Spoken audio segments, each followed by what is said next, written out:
Hi friends, welcome again to this new video tutorial with MySQL Pro. In the previous video, guys, I showed you, I walked with you through on how to come up with your Python application like this, and I believe now the next stage, without wasting your time, I want to show you guys how can you connect your MySQL with your Python application. How can you start using a server? Now this is going to be a complete beginner session, and I'm going to be walking with you through, taking you step by step on what you really need to have to say now you can connect and use MySQL server or using MySQL into your application. Remember, Flask is a framework, code library that simplifies the development of web application by providing reusability code for common operation that we're going to actually be looking into using. One those of the framework I'm talking about, we have Flask itself, Tornado, Pyramid, and the Django. We have also Bottle. Yeah, so basically that's what you're going to do, and we're going to stick right now with one on us a Flask. Now remember, I'm going to be using PHP, so I'm going to using MySQL XAMPP. So make sure you have XAMPP installed. If you don't know how to get XAMPP, just go to your internet and simply type XAMPP install. So XAMPP download. Okay, so you need to type down XAMPP download. Definitely take you to the link called ApacheFriends.org, which is a very good platform, or you can also get from here. So this gives you a source where you can do it from. So I'm going to put this into the video description so that you guys should be in a position to do that. Another thing, make sure you have Flask installed. So I'm going to just stop my application because we already been making up our Flask application. So I'm going to just show you to make sure how do you install a Flask. If you guys, this is your first video and you're interested just to go direct to usability, just type pip install and then type the Flask. Flask, the spelling is that.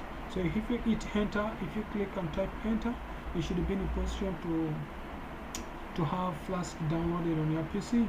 And also another way around, you may be specifically looking into the version of the Flask to use, which is also a good method to approximately a program.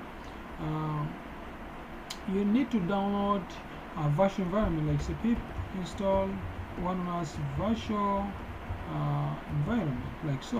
And when you hit enter, trust me, it's going to download for you. So in my case, I already have it downloaded on my PC. So when you have virtual environment, it's always a good practice, because when you type just virtual env like so, it will just give you a chance to know you can start building up from a virtual environment, and which is a very good practice for you.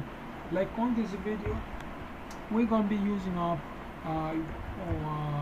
I'm not using, okay fine, I will use the virtual environment, but let me walk with you around through. In this video, I expect you guys to, when you type pip freeze, remember pip freeze gives you a chance to list all the possible stuffs that you download on your PC. So you need to know, and you have there the version of Flask you're having and the possible libraries like that. So you can definitely do that. If you guys find my videos interesting, especially I've been making videos so far of 4 to 5 different languages. I have been using Flask, Flutter, I've been using on React. Okay, so I want to know which video and